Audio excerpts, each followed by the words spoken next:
Good evening, everyone. This is Saber. I'm a country manager for airline ambassador and overseas, especially in your country too. Yeah. And I'm from Afghanistan.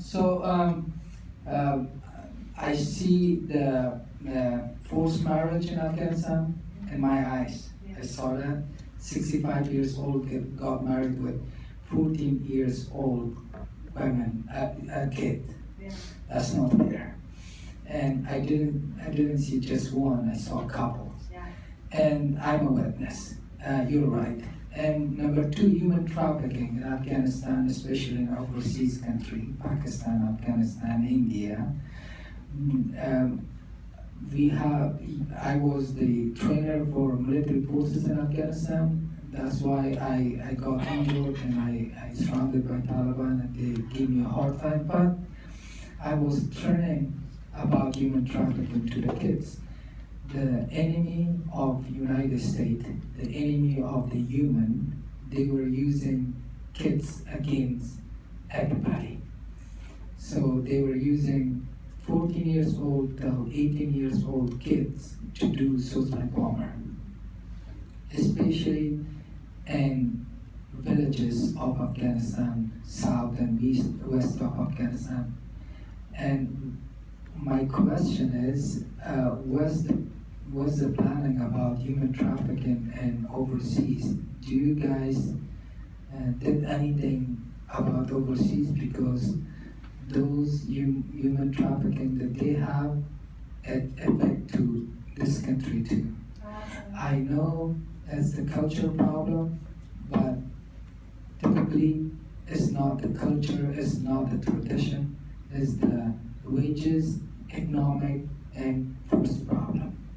So what do you think about overseas human trafficking, especially the kids?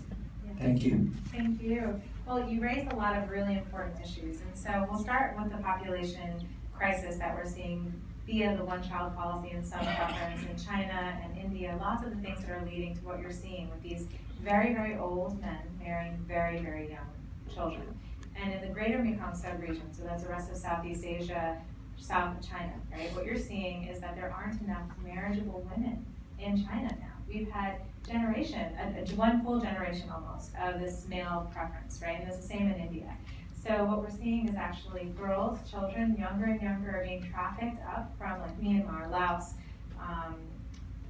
Cambodia, Vietnam, all of these countries into China to serve effectively as brides, right? Because there are just not enough women of that age group. And so one of the things that we're working with lots of our UN partners to do is to really work on preventing that type of migration for the purpose of marriage, trying to kind of understand like who is your intended spouse. They have lots of national implementation of laws that prevent marriages between spouses that are too far apart in age, or at least like ask administrative questions about it, like let's like flag this marriage request. The problem is also then when you have a multiple legal system, so if you have a traditional or a customary law system against like a normal, the official government legal system, and then you have challenges where some religious ceremonies are honored, and we see this problem a lot in Morocco with child marriages, where it's illegal officially, but then they'll have a traditional marriage, and then the child will become pregnant, and then at that point they'll go to a judge and say, well, we have to get married now. I mean, they're pregnant with my child. So we see a lot of these like challenges in trying to overcome it. So what we can do, and we invest a lot in like public awareness training, trying to get some of these laws to be more sensitive. In fact, at the Walk Free Foundation website, every country that we cover, 167 around the world, we have a comprehensive government response database, so you can actually go through and see the pieces where we find that every other country that we measure is really falling short. So they may have something on the books, but it's not implemented well, or that there are allegations of nonprofits that this is not working well. So it's not quite enough to say that like the laws are there, it's more about implementation.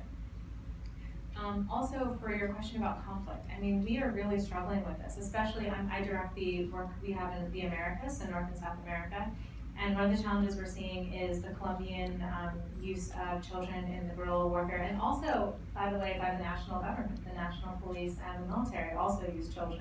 There were hundreds of thousands of children that were involved in this conflict that we can't even find all of them. And so even though we have like tentative peace agreements, the question is what happens to the reintegration of these child soldiers? Like how do we accept them back into society? They end up staying so vulnerable from the abuse that they sustain, and kind of what you said, like using children for suicide bombers. Like these children that were used in this conflict were used by the FARC for almost anything, any purpose, like transporting landmines, kidnapping, murder, like lots of like terrible things. So it is a huge problem, and I think the first step is to really acknowledge that we're calling this slavery, and I think that was a huge step for us for forced marriage. It caused a little bit of a discussion in our field about whether we would consider forced marriage part of slavery. But it was really important to us because we felt that this experientially was not any different than any other type of slavery we were working on, and that by not including forced marriage, we were missing out on the opportunity to raise awareness and all of the cultural change, all of the funding that needs to happen for that issue. So we really went out on a limb to kind of include forced marriage in our numbers, and some people in our field still feel that it's a bit of a stretch in their idea of it, but we really thought it was super important. Thank you for your question. Thank you.